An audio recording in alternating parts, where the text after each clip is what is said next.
Greetings and peace and love, everybody. My name is Ram Hotep. I'm broadcasting on behalf of 13signastrology.com. I'm going to do this video on a topic that I've been getting a lot of inquiries. It's kind of like long overdue. And I've been getting these inquiries like really kind of like based upon different questions. Like everybody hasn't really been asking the same question, but the common theme has been what's going on with the gods of Egypt? Where did they come from? And who are the gods of Egypt? Now I know I did a video talking about the Anunnaki versus the Natiru and how to really tell the differences between the Anunnaki versus the Natiru. And in that video, I was kind of basically pointing out how the Anunnaki were like actual beings that came down, whether they were sent or whether they fell, they were beings that came down, and how the Natiru were like nature spirits and plants and things like that. Now in this video, I'm going to kind of go more so into the Natiru and help you to understand the gods of Egypt on a lot of different levels. Now to really first understand the gods of Egypt, you have to go into the history of Egypt and the history of what's called Kemet, and eventually the history of what's called Tamaray or Tameri. You have to go and trace yourself back all the way to the origins of Kemet. And people don't understand, before it was Egypt, it was Kemet. And before it was Kemet, it was Tameri. And Tameri essentially means air, earth, well actually air, water, and fire. Ta, which is earth, Ma, which is water, and Re, which is fire or sun. So Tamaray means essentially these three elements with the exclusion of the air, and there's a reason for that. So that's what Tameri would essentially mean. And this is really, when you get into that, that's exactly the point of origin of the Natiru. See, the point of origin of the Natiru, as I put out before, they were elements, whether they were air, earth, water, and fire. They were composed of elements, regardless to what elements they were. And they were plants. They eventually became plants and eventually became animals. When you talk about the Natiru, it's levels of them that you could talk about them on a level of being elements. So the Natiru are actually essentially the building blocks or the components that it took to bring physical man here. But many people, when they see the Natiru, they see what's called anthropomorphic or humanoid images of the Natiru, or humanoid looking images. So many people look at the Natiru as physical beings, which they are. Not going to say they're not, but I'm going to explain to you in this video exactly how they became physical. And to understand this, you have to go into the ET history. You have to go into the ET history to really understand exactly how the Natiru got to the point where they are now. Now, when it was Tameri, the Natiru were nature spirits, essentially, whether they were animals, plants, or the elements themselves, the air, the sun, or water, or something like that. That's what the Natiru, or I'm sorry, that's what the Natiru were to the beings of Tameri. Now, another thing you have to realize is that the beings that lived in Tameri were not the same beings that you know of as the Egyptians today. They didn't look like that. The beings that lived in Tameri are what you would call the pygmies. They were what you would call the pygmies. Some people call them the Ta'ites. The Ta'ites. And the Ta'ites or the pygmies were the little people. There's little short people. And they mixed in with the Greys first. Those were the first ET beings to mix in with pygmies, were Greys. And that's where they got, then the Greys, they mixed in with agreeable Greys, or Greys that were vegetarian, intelligent type of beings. And they taught them about the elements and the plants and how to work with the elements and how not to be up under control of various beings and how to basically be your own deity. They taught the pygmies this. And even to this day, there are pygmies that still know how to levitate. They still know how to tap into their own, they're their own deity. They still have pygmies like that. You know what I'm saying? So, and it was the Greys that taught them civilization, taught them marriage, all of that. They taught the pygmies essentially civilization, the Greys that broke free. Now, this is a whole nother story. I can't go into the whole thing, but these were a particular group of Greys that broke free from a particular group of reptilians that they were enslaved to. So they taught these particular pygmies, Greys. And these particular pygmies were your original Egyptians, or what they call Nubians, because Nubia is older than what you would call Egypt. It's older, and that's going into the Sudan and all that. That's older. All of that stuff is older or whatever. So saying all that to say, that was your first set. Then you have what's called Kemet. A lot of people heard about Kemet. They say, well, Egypt was really called Kemet. That's the second phase of Egypt. And that's when, now you got to keep in mind, none of these sets were the builders of the pyramids. The ETs were the builders of the pyramids. There was none of these humanoids that built the pyramids. They assisted the ETs, but it was the ETs that came up with the blueprint to build the pyramids. So when people start talking about the Egyptians built the pyramids and they show these depictions of how the Egyptians look, those weren't the Egyptians that built them. Those were the Egyptians that added the pictures to the pyramids. What people fail to realize is the Egyptians that put the pictures on the pyramids are different from the Egyptians that actually built them.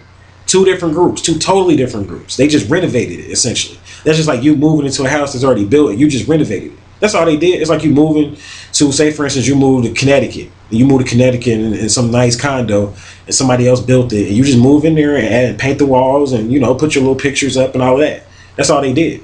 That's all they did or whatever. They renovated the pyramids. That dynasty, the dynasties in the dynastic era, basically is what I'm saying.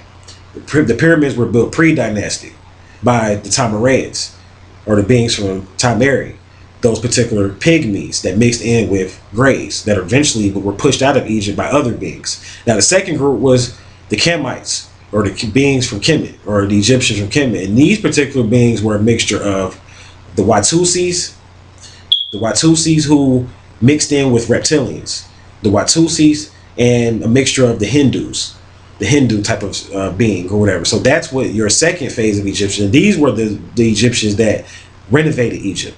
These were the Egyptians that helped to draw their pictures on them and all of that type of stuff.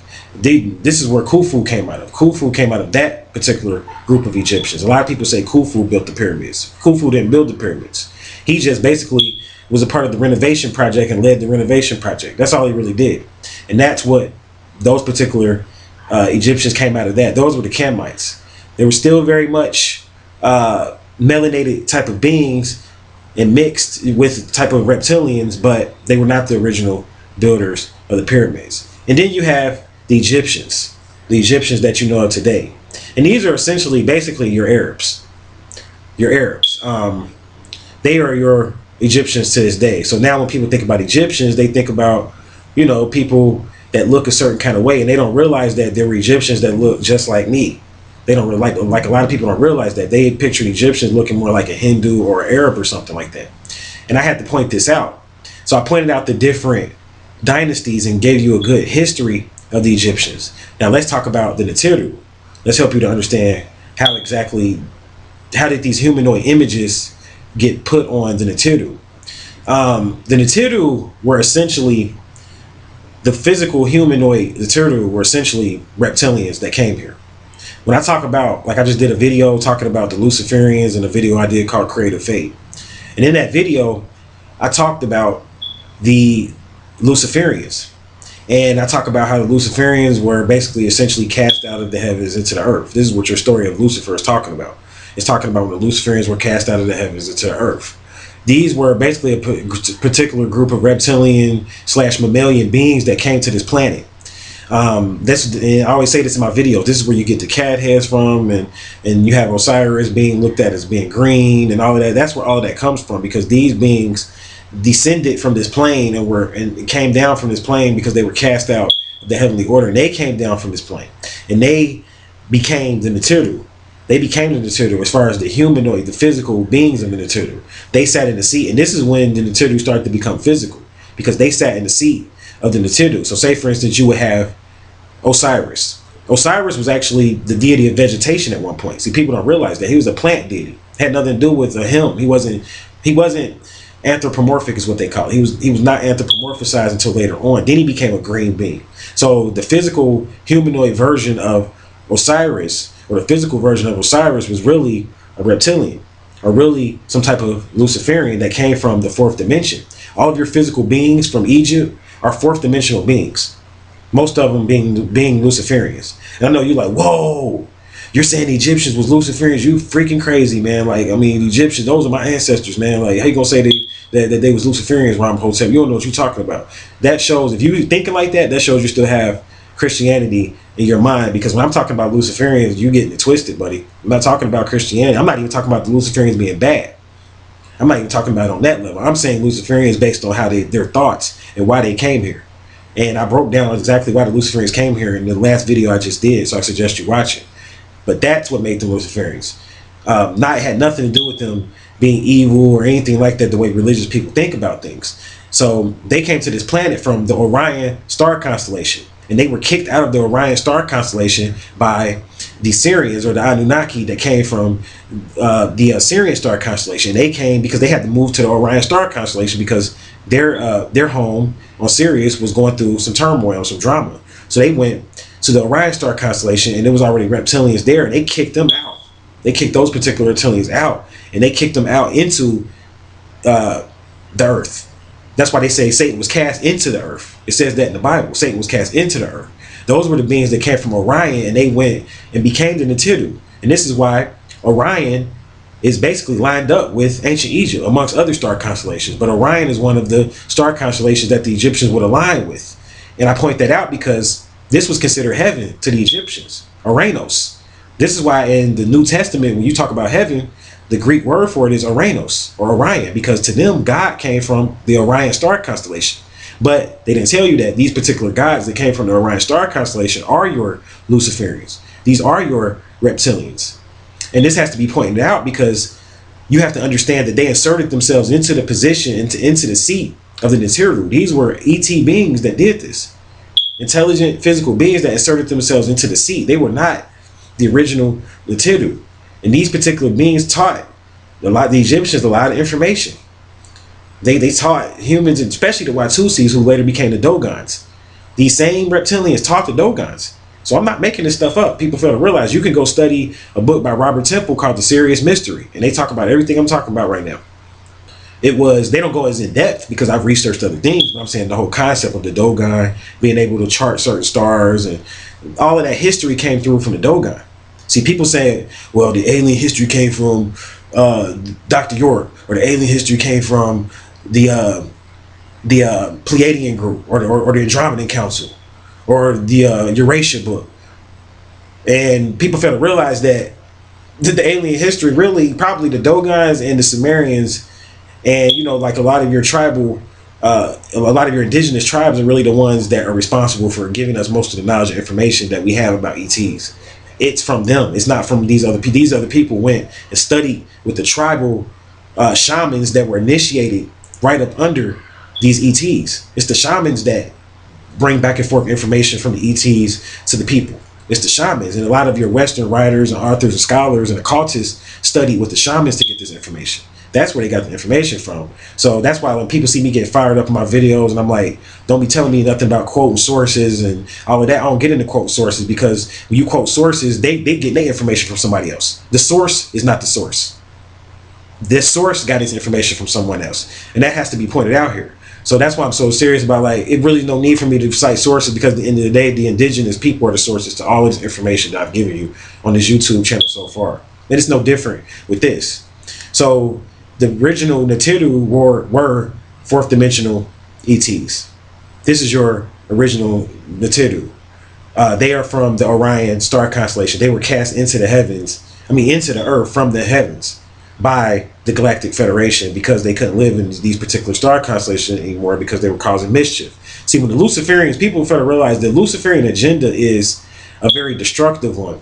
And the reason for this is because it's not about good or bad. It's just the fact that they have to destroy in order to survive.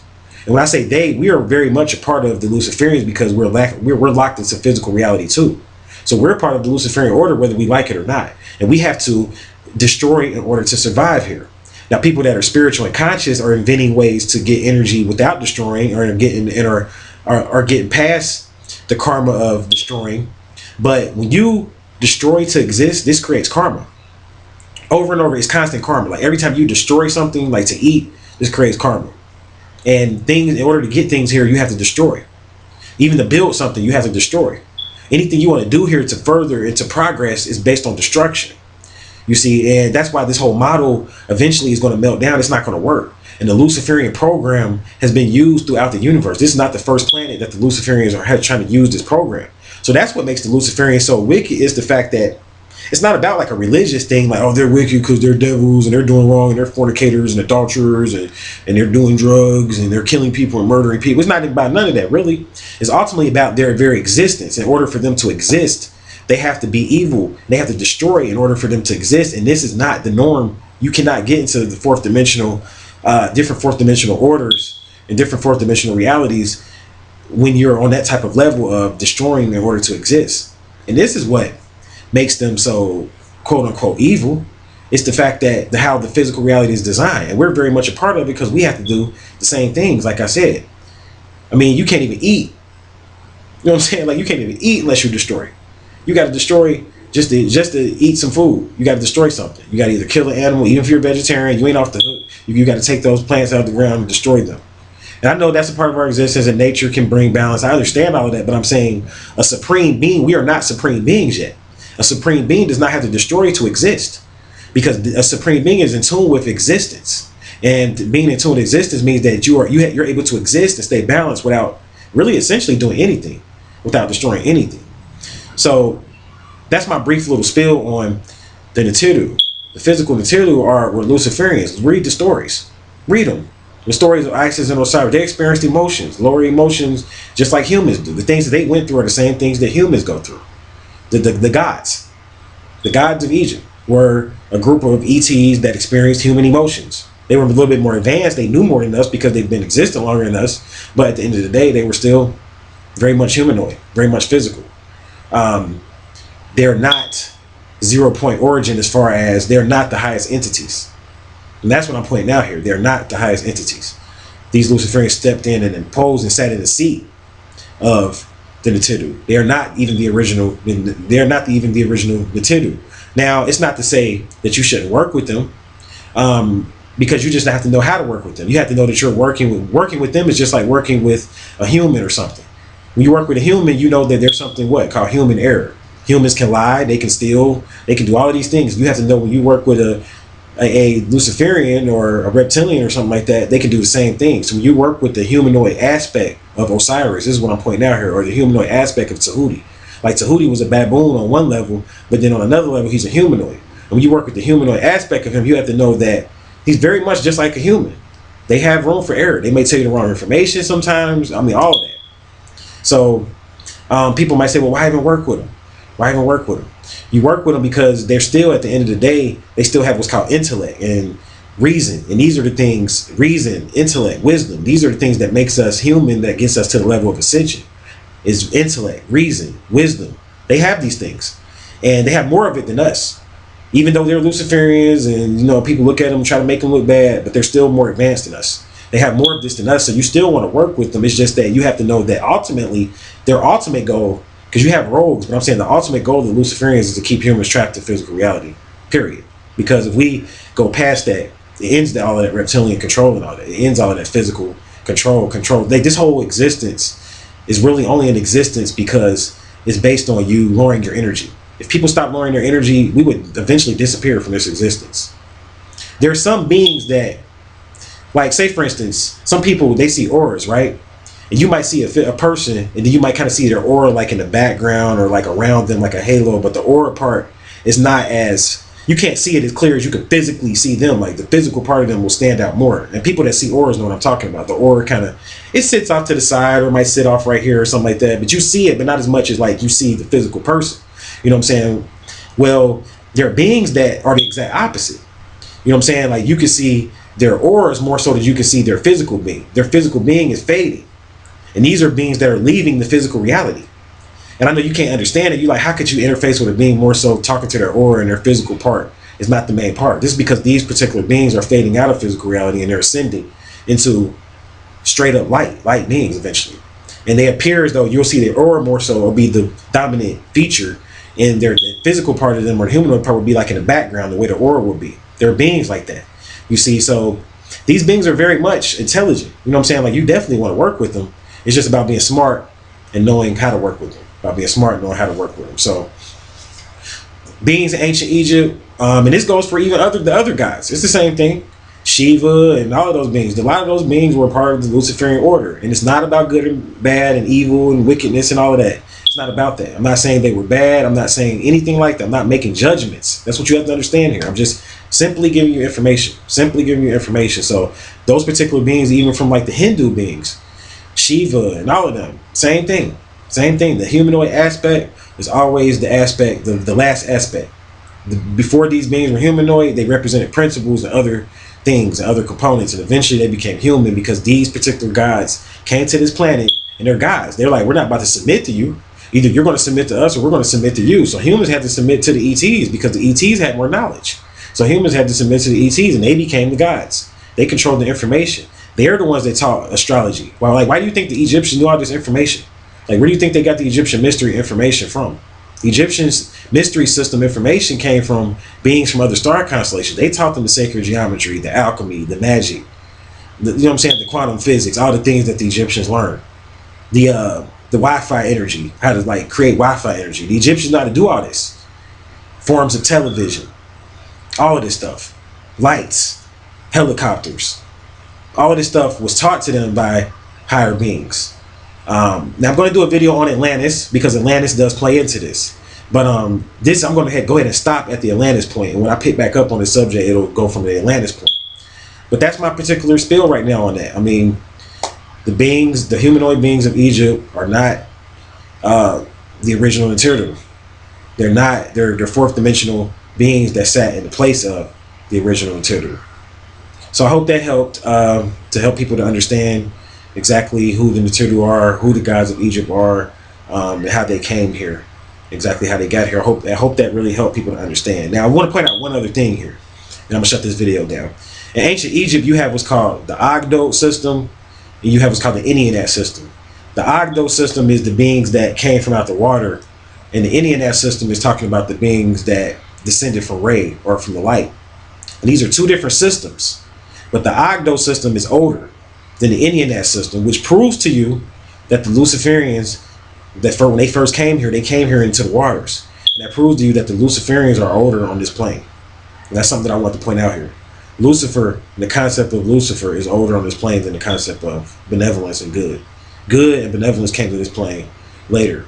The concept of energy, taking energy, and survival of the fittest, all of that came to this planet first. The Luciferian agenda is at the core fabric of physical reality in the matrix, and it has to be destroyed. And that's why people can't stay here. We either have to ascend, transform, or you go to a deeper physical reality and get trapped into a heavier version of matter. You go to Mars and get trapped on a heavier version of matter.